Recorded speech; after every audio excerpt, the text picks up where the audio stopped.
Leadership at that level, at the presidency, must not be really pushed because it benefits the occupant financially.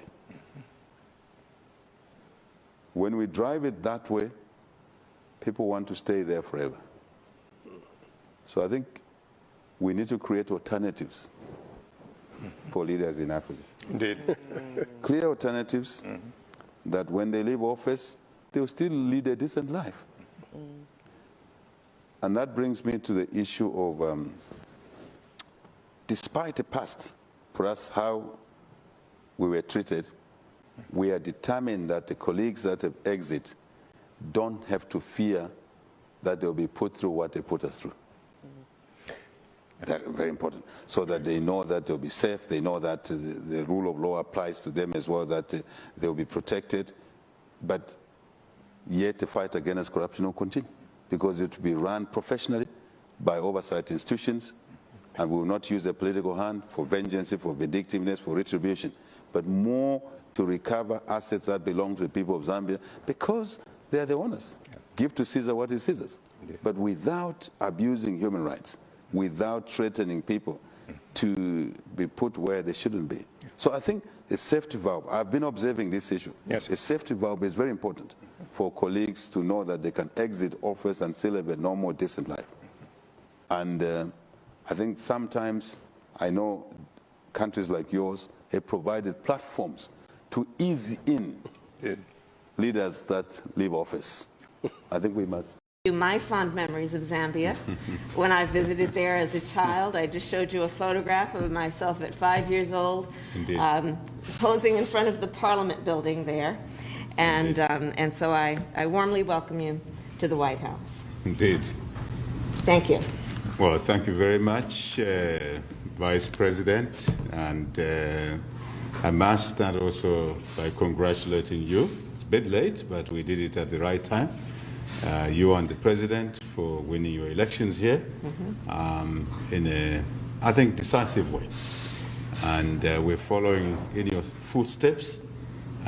We too were delivered by the people of Zambia in a substantial way under very difficult circumstances, democratic space not being available, since you talked about democracy. So, but we're very grateful to be here, to be invited to the White House after so many years of leaders before us who were not able to be invited here. So we feel honored, Vice President, that we're here.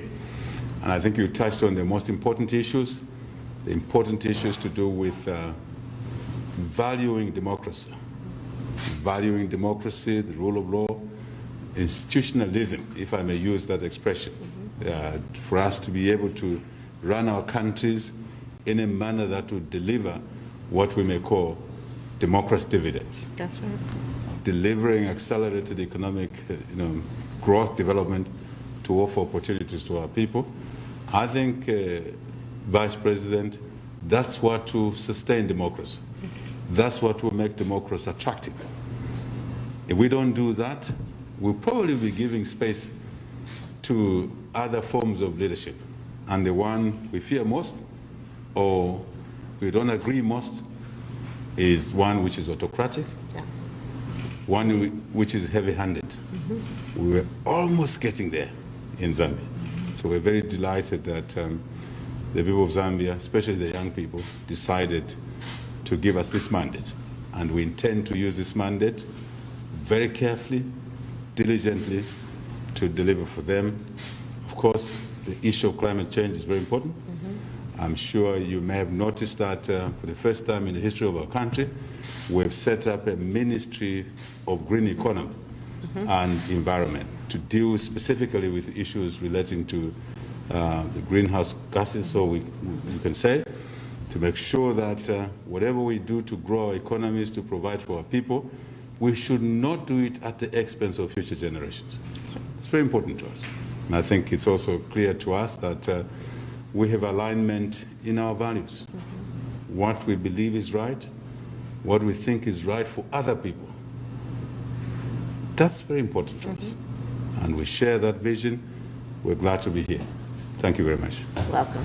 Welcome. Thank you. Thank you.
until next time. So we're going that way? Yes, that way. See you. Thank you. Okay.